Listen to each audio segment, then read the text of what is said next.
نستعينه ونستغفره ونؤمن به ونتوكل عليه ونعوذ بالله من شرور أنفسنا ومن سيئات أعمالنا من يهده الله فلا مضل له ومن يضلل فلا هادي له ونشهد أن لا إله إلا الله وحده لا شريك له ونشهد أن محمدا عبده ورسوله صلوات الله عليه وسلامه وعلى آله وأصحابه ومن استنى بسنته أجمعين.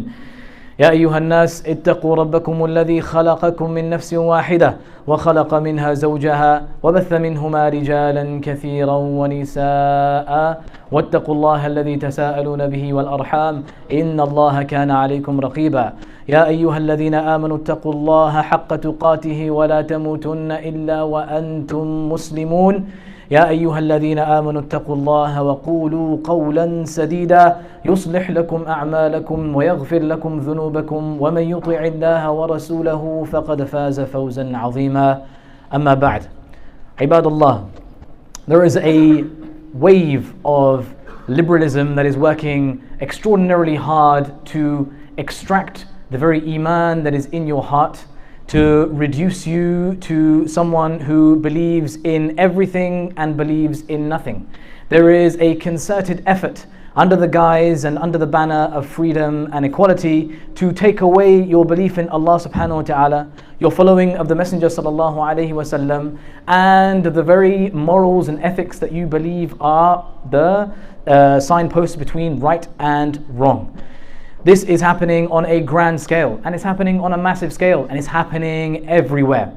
And if you think that you are free from it, and if you think that you are safe from it, you might be an old man that nobody cares about, but they are certainly coming for everybody else, and they are certainly coming for your children and your grandchildren, and they want to take that iman out of their hearts.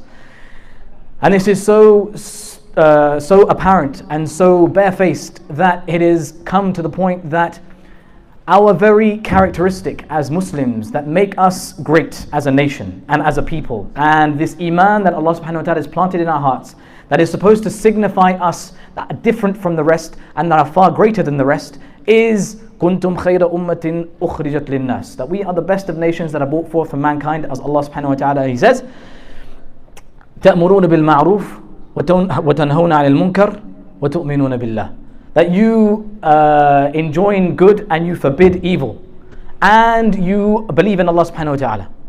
These are the characteristics that make us a great nation, and these are the very characteristics that are being pushed back against. If you see something of munkar now in public, and you wish to say something in public against this very munkar that is not being spread by one individual or by a handful of people or in isolated situations, but there is a concerted effort on a political level and on a societal level and on an economic level to spread this fasad amongst society. If you wish just to speak out against it, present an alternative view, say that no, I don't actually agree with it and I am against this, you are now the enemy. You are now target number one. You are now intolerant. You are now holding a belief system in your heart that is quote unquote Islam, that is now intolerant and that is not viable for the modern age, and it needs to be stamped out, it needs to be eradicated. And even if you want to be stubborn and follow it, your kids aren't going to be able to follow that very thing that you follow. We're going to take charge of that, and they are going to be rebranded as extremists if they follow in the same footsteps as you. Does this sound familiar, brothers and sisters? Is this not happening on a grand scale? Is this not happening across the country? Is this not happening across the Western world? Are our children not facing this every single day? This is the challenge, the biggest challenge that we're going to be facing. And this is a challenge that's not related to like a time or a place. It's not related to a certain people, a certain caste, or a certain denomination of people that are Arab or that are Pan-Asian or that are Indonesian or somewhere else that we have no connection to whatsoever. This is happening to every single one who claims iman. And wallahi al-azim, you'll go through a test as well. When you are professing Islam openly, if you are an open Muslim, you will be tested. You will be questioned about certain contentious things. What do you believe about beating women? What's your view? What's your take on that? Oh, well, I think, and you're going to come up with some liberal view. What do you think about violence and fighting in Islam? Doesn't Allah subhanahu wa ta'ala say, وَقْتُلُوهُمْ حَيْثُ ثَقِفْتُمُوهُمْ, like you have to kill them wherever you find them? What's your stance on that? Well, I don't think violence is, I'm a pacifist Muslim, and you're going to come up with all this liberalist nonsense, right? This is a pushback against your very beliefs, the very things that are found in the Quran. And you are not able to exercise those characteristics that make you great as a Muslim, which is enjoining the good, calling towards Allah subhanahu wa ta'ala. There is no God other than Allah that is worthy of worship. There is no moral source that is taken from. There is no inil hukmu illa lillah. There is nobody that tells us what is right and wrong except Allah subhanahu wa ta'ala and through His Messenger sallallahu alayhi wa sallam. That's where we get our moral code from. We don't get it from anywhere else. We don't get it from anybody else. We don't get it from science. We don't get it from these journals that they put out, peer reviewed by the same people on the same ideologies and same understandings. What's going on there, brothers and sisters? What's happening? Why are we falling prey to this stuff? We have in our hands the Quran. We have in our hands the Sunnah of the Messenger sallallahu alaihi wasallam. We don't need anybody else to tell us what's right and what's wrong, what's halal and what's haram, what's good and what's not good for society. We already know what happens when you open the doors to that which Allah subhanahu wa ta'ala has made haram. When Allah subhanahu wa ta'ala says that zina is haram, and we go out and we start committing zina left, right and center. And yes, even Muslims are falling into it. The modern day dating scene or marriage scene of the Muslims is pretty much halal dating, even though there's lots of haram going on there in it. So the Muslims fall prey to it, and we fall prey to many other things. But when Allah subhanahu wa ta'ala has made something haram, we don't need to experience the consequences of doing it in order for us to say, you know what, Allah was right, it has to be haram and we shouldn't do it. We don't need that. We don't need STDs flying around throughout the community in order to understand, oh wait, this is a wrong thing. We don't need to understand that when riba is haram, the adverse effects of riba and the ribawi system, and that we can see worldwide the disparity between rich and poor. What, that's just like a modern thing, just happened today, and it's just a consequence of what's going on. It's not an intended thing. It's part of the very system, the very economic system that we live in and that we support and that we propagate. Brothers and sisters, we don't need to experience this stuff in order for us to push back against this. Does that make sense? So when someone comes now and tells us and tells our children that no religion is actually correct. Everybody kind of believes in God in their own way, and everyone has a claim to this, so it's all good. This is like this perennialism and universalism, and everybody's okay. You just have to be tolerant of the other. Cool, I'll be tolerant with the other because Islam tells me la ikraha fid deen, right? We already know that. I don't need you to tell me that I need to be tolerant. I'm already tolerant as a Muslim. But are you really tolerant of me? Are you really liberal? Are you really okay with me believing what I believe in? No, you're not. Because the second I start piping up about something that you're not happy with, the second I start saying that no, we shouldn't have gay marriage, no, two genders of the same sex shouldn't be together, and they shouldn't be engaging in any type of sexual intercourse or anything like that outside of marriage, or inside of marriage for that matter, to be fair, if they're homosexual, right?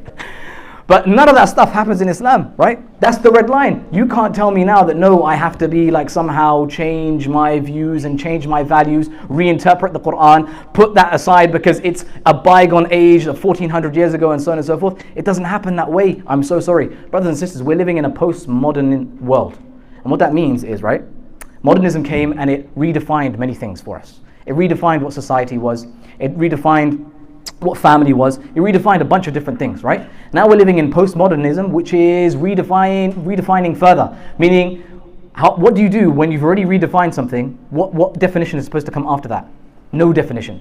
There's no definition to anything. There's no true reality to anything. If you ask what a family is whatever you want to believe it is. You ask what love is whatever you want to believe love is. What is truth? Truth is whatever you believe to be true. Your truth, you are living it. You are living your truth. Your love, whatever you want that to manifest as, that's your truth, and that's what you need to live through. Brothers and sisters, you know, right, our fuqaha and our ulama, you know what they used to do every time in every single book that you ever read throughout history, all emanating from the Quran, from tafsir, hadith, fiqh, even lugha, every single subject and every single discipline, you're always going to find at the beginning of every single mas'ala, at the beginning of every single chapter, they're going to come with definitions. And they'll come with three types of definitions. One is the shar'i definition, which is what does the sharia say about this particular thing. So when it comes to marriage, nikah, what is the shar'i definition of nikah? Then it will go through the lughawi definition as well, which is the linguistic definition. We have language, right? We have the Arabic language, we have the English language. What does the language say about what this particular reality means? And then you have the urfi definition, which is the common definition. What do people understand this to be in a certain area? So in Egypt, how do they understand marriage and what do they understand it to entail? In Saudi, for example, here in the UK, what does it mean to get married? What does it mean to have nikah, and so on and so forth? Three definitions, three realities.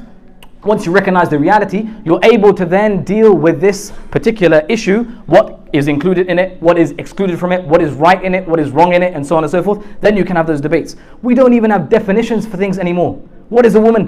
What is a woman? They're debating that now. They're debating that now here in the West. What is a woman? Dude, this is crazy. Where has this got to? And we, as the Muslims, sitting here upon the haqq, what are we doing? What are we doing? We're afraid. We're afraid to speak up. We're afraid to say anything. We're afraid to even utter a word because we're going to get cancelled. We're going to get fired. We're not even going to get a job. If your surname is Uddin or your first name starts with Abdul, bro, you're already at the bottom of the food chain, right? So let's say you are in employment. Where are you going to go? This is the reality that we live in, brothers and sisters, right? And it is crazy, crazy, crazy. Crazy, crazy, crazy. So, if that is our current reality, and that is our biggest enemy, is there any reason why a Muslim, one to another, needs to start raising arms? Is there any reason why a Muslim, one to another, needs to now abandon each other, no longer say salam to one another, no longer work with one another, no longer see each other in the same light like we're Muslims together? Does that make sense, brothers and sisters? Does that make sense that we have this enemy that is all around us, that is trying to snatch away the iman from our very children, and we're worried about what each other is doing? How religious you are, and how much of the deen that you are upon, and how much religiosity you show outwardly, and how much Quran you have read, and how much studying you have done, and whatever the criteria is that you have that you regard as a Muslim or a good Muslim. Does that make sense? Does that make sense in this reality? Of course it doesn't. Okay, so what is it incumbent of us to do then? It is incumbent of us, أيها الناس واعتصموا بحبل الله جميعا ولا تفرقوا. That we have to hold fast to the rope of Allah subhanahu wa ta'ala, and we shouldn't be divided. If we hold fast to the rope of Allah subhanahu wa ta'ala, what is the rope of Allah subhanahu wa ta'ala? Hablullah al-Mateen, the Quran. And what is the way to understanding the Quran? The Sunnah of the Messenger sallallahu alayhi wa sallam. And who opens up the Quran and Sunnah for us? The Fuqaha and the Ulama and the Salaf al-Salih and all of those people that we should be following bi-ihsanin ila yawm ad-din. These are the gateways, and these are the things that we should be holding on to. These are the things that we should be caring about. These are the things that we should be propping up onto a pedestal. And we should be recognizing the truth through. And if we don't, brothers and sisters, if we leave off the rope of Allah subhanahu wa ta'ala, then we will be divided. And if we are divided, فَتَفْشَلُوا وَتَذْهَبَ رِيحُكُمْ. We are going to fail, and the power that we have, which is the Quran and the Sunnah, our source of our power. That Umar radiallahu anhu, he said that these are the sources of our honor. Allah subhanahu wa ta'ala honored us with these things. And if we seek honor in other than these things, then Allah subhanahu wa ta'ala will humiliate us. If we don't hold fast to that, we are going to be divided, and we're going to lose the tiny bit of power that we have left in our communities. So may Allah subhanahu wa ta'ala allow us to recognize the enemy for who he is. The shaitan is working hard, so let us recognize his work for what he is doing. Let us all unite upon the Quran and the Sunnah, and may Allah subhanahu wa ta'ala allow us to fight back against this terrible enemy that is snatching the iman away from us and our children. أقول قولي هذا وأستغفر الله لي ولكم ولسائر المسلمين فاستغفروه إنه هو الغفور الرحيم.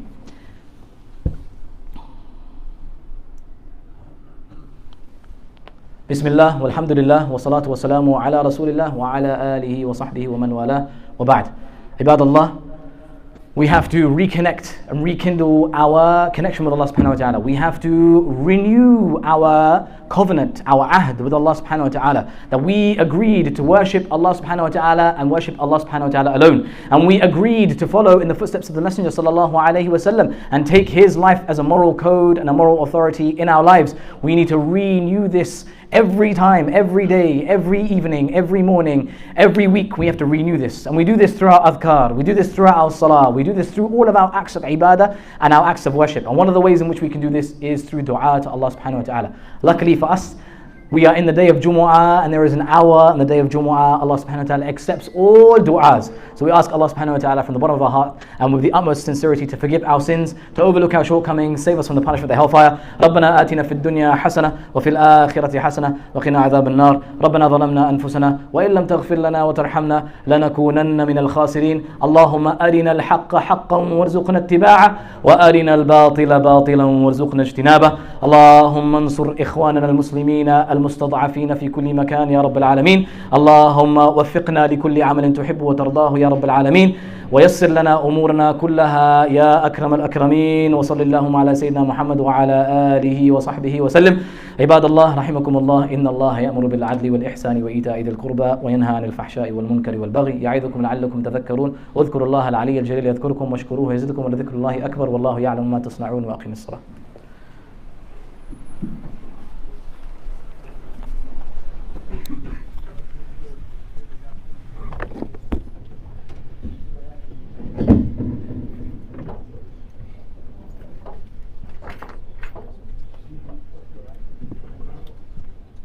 الله أكبر الله أكبر.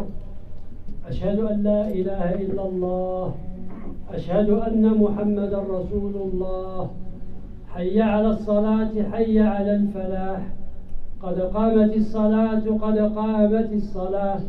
الله أكبر الله أكبر. لا إله إلا الله.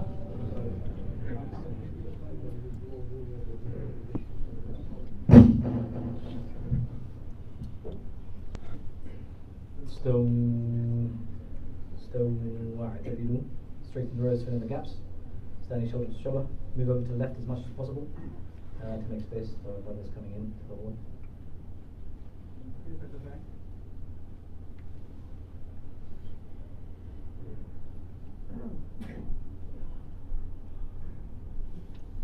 There's one, please. You're ready now. Allahu Akbar.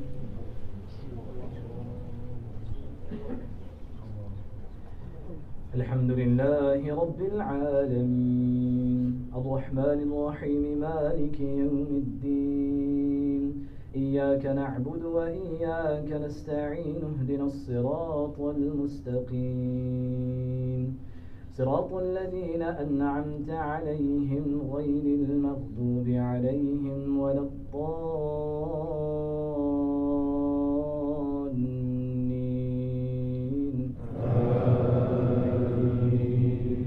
إن الذين آمنوا وعملوا الصالحات كانت لهم جنات الفردوس نزلا خالدين فيها لا يبغون عنها حولا قل لو كان البحر مدادا لكلمات ربي لنفد البحر قبل أن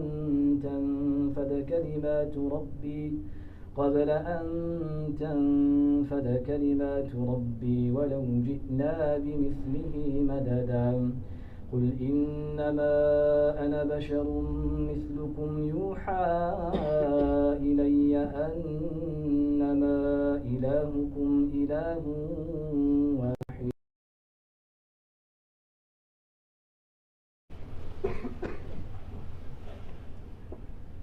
الله أكبر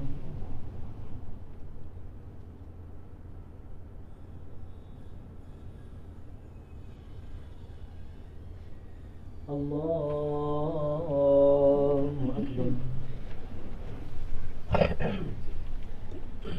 الحمد لله رب العالمين الرحمن الرحيم مالك يوم الدين إياك نعبد وإياك نستعين اهدنا الصراط المستقيم صراط الذين أنعمت عليهم غير المغضوب عليهم ولا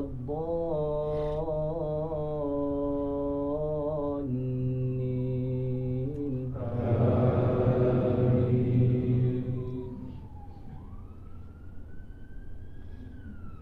والضحى والليل إذا سجى ما ودعك ربك وما قلى وللآخرة خير لك من الأولى ولسوف يعطيك ربك فترضى ألم يجدك يتيما فآوى ووجدك ضالا فهدى ووجدك عائلا فأغنى فأما اليتيم فلا تقهر وأما السائل فلا تنهر وأما بنعمة ربك فحدث الله أكبر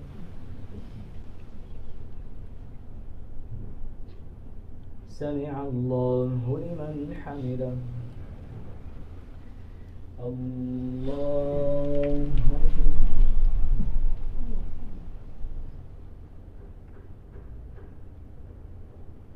الله أكبر الله أكبر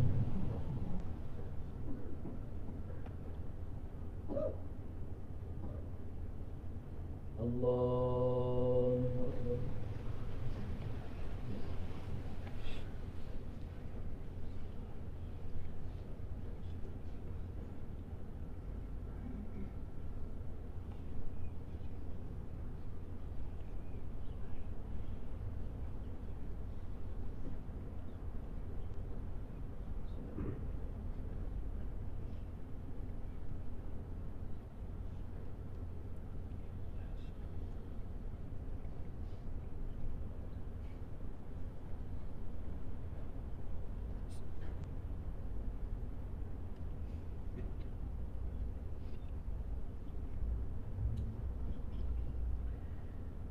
السلام عليكم ورحمة الله. السلام عليكم ورحمة الله.